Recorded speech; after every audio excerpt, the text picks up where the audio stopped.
सत्य सांगितलं पाहिजे।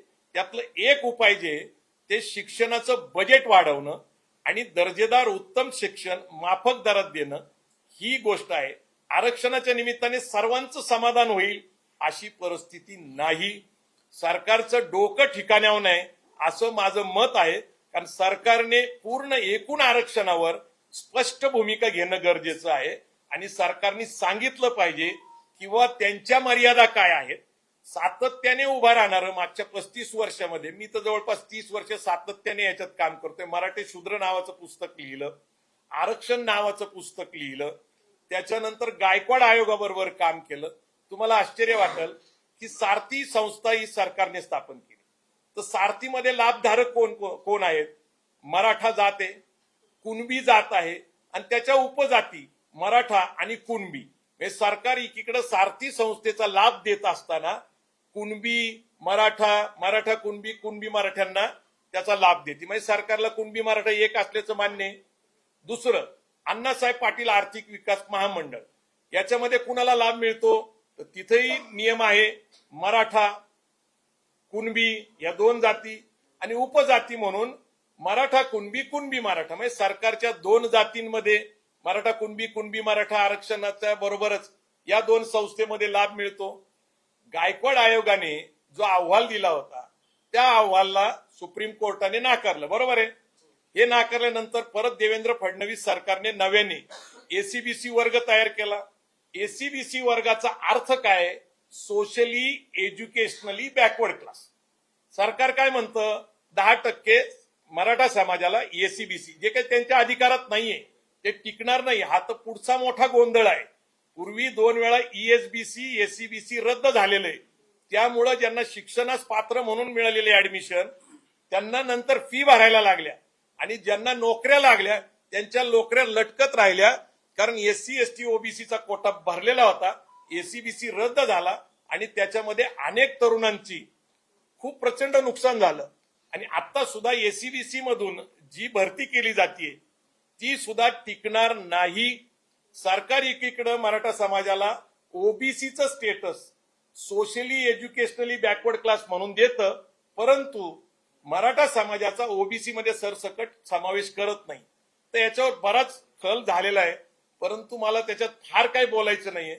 सरकारला जर खरंच काय करायचं असेल तर दर्जेदार शिक्षण माफक दरामध्ये शिक्षणात बजेट वाढवणे आणि बेरोजगारी हटवण्यासाठी नवीन धंदे उद्योग व्यवसाय सरकारी नोकरीमध्ये जे कंत्राटी पद्धतीने भरती केलेली आहे त्या कंत्राटी पद्धतीच्या लोकांना न्याय मिळावा। आरक्षण हा महत्वाचा मुद्दा आहे का? तर निश्चित आहे, पण आरक्षणामुळेच सगळे प्रश्न सुटू शकतात असं मी मागच्या 25-30 वर्षाच्या सामाजिक जीवनातल्या अभ्यासावरनं सांगू शकतो की सरकारने आता अन्य पर्याय शोधले पाहिजे, सरकारने सत्य बोललं पाहिजे।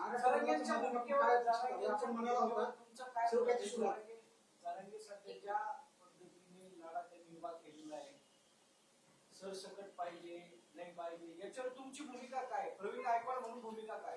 नाही, मुळात काय होतं की 1 जून 2004 ला खत्री कमिशनचा जो निर्णय आला त्याच्या 83व्या जातमध्ये कुणबीमध्ये मराठा कुणबी कुणबी मराठा समावेश करण्यात आला। तर मराठा ही जात ओबीसीत तशी पण गेलेली आहे। तुम्ही जर नीट बघितलं, तांत्रिक दृष्ट्या बघितलं तर मराठा कुणबी कुणबी मराठा असं ज्यावेळेस म्हटलं वाईस वर्सा उलट सुलट, तर मराठा आणि कुणबी ही ज्यावेळेस जात त्याच्यात गेलेली आहे। पण आता सरसकटसाठी आम्ही तो लढा दिलेला आहे।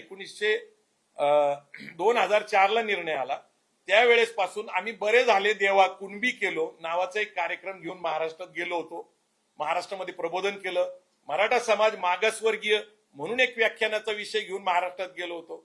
ती जागृती झाली, परंतु सामाजिक अस्वस्थता सामाजिक परिस्थिती लक्षात घेता मराठा समाजाने मागासले पण सिद्ध जरी केलं तरी ओबीसी मध्ये एवढा मोठा समावेश घालण्यासाठी कुठलंही सरकार तयार होऊ शकत नाही। म्हणजे एकदा मी न्यायमूर्ती पी.बी. सावंत सरांना भेटलो होतो, जे त्या काळामध्ये इंदिरा साहनी विरुद्ध भारत सरकारमध्ये सुप्रीम कोर्टाचे जज होते। म्हणजे न्यायमूर्ती पी.बी. सावंत यांना मी विचारलं होतं की सरसकट मराठा समाजाचा समावेश करणं शक्य आहे का? तर न्यायमूर्ती पी.बी. सावंतांनी सांगितलं की ज्या समुदायापासून संरक्षण पाहिजे तेच आता आरक्षण मागायला लागलेत. जर सगळ्याच समाजांना आरक्षण दिलं तर ते म्हणतात की आरक्षणाचं औचित्य संपून जातं. म्हणजे खुल्या वर्गातले हळूहळू सगळेच लोक जर आरक्षण वर्गामध्ये आले तर ते नल and नील झाल्यासारखे, म्हणजे सर्वांनाच आरक्षण म्हणजे कुणालाच आरक्षण नाही असं ते मला म्हटले होते. नाही, पण जरांगेंच्या भूमिकेवर तुमचं काय मत? तुम्ही त्यांच्या हे बरोबर कसं आहे की मी कुणाच्या भूमिकेवर बोलत नाहीये. मी एक अभ्यास केलेला आहे. माझा 25-30 वर्षाचा अभ्यास आहे. मी पुस्तकं लिहिलेली आहेत आणि माझ्या पुस्तकांच्या अभ्यासाच्या आधारावर मी सरकारबरोबर भूमिका घेतलेली आहे. माझी एक स्वतंत्र भूमिका आहे आणि ती मांडण्याचा मला स्वतंत्र अधिकार आहे. त्यांच्या भूमिकेवर नाही, मी कुणाच्या भूमिकेवर काही मांडत नाहीये. मी सरकारच्या भूमिकेवर भूमिका मांडतोय. त्यांची भूमिका चुकीची का म्हणजे मागणी नाही, मी कुणाच्या प्रश्नावर उत्तर द्यायचं काही कारणच नाही ना. माझी भूमिका सरकारच्या बाबतीत आहे. मी अत्यंत स्पष्ट केलं की शिक्षण महागल्यामुळे एक समस्या आहे आणि बेरोजगारी ही एक समस्या आहे. तर या समस्येवर आरक्षणच फक्त उत्तर आहे असं मला वाटत नाही. अन्य मार्ग शोधले. त्यांची मागणी योग्य किंवा योग्य? नाही, मी माझी भूमिका मांडलेली ना. मी न्यायमूर्ती PV सावंतांची भूमिका आपल्या सगळ्यांना सांगितली की सर्वांनाच आरक्षण म्हणजे आरक्षण संपलेच जमाय. पण आता हे जो जीआर आहे त्यानंतर आरक्षण टिकेल का नाही? नाही, असं आहे की आरक्षण हा जो विषय आहे ना खूप व्यापक आहे. मुळात आरक्षणाच्या बाबतीत बोलायचं म्हटलं तर त्याला एक सामाजिक सुधारणेची गरज आहे.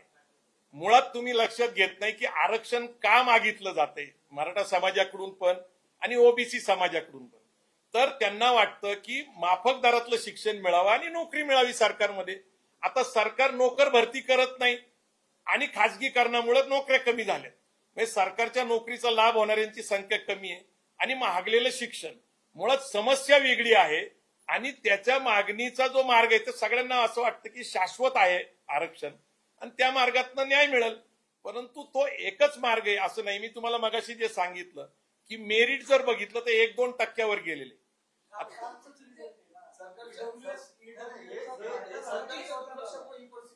आरक्षणाची काय म्हणतो सरकारच्या दुर्लक्षणामुळे ही परिस्थिती उद्भवली का? कारण की मराठवाड्यातूनच जास्त रोष आहे. तर शेती म्हणा, पाणी म्हणा, पीक हमीभाव म्हणा, तर एकीकडे दुष्काळ म्हणा, एकीकडे लोकशाही मराठी ऐका, पहा, जागरूक रहा.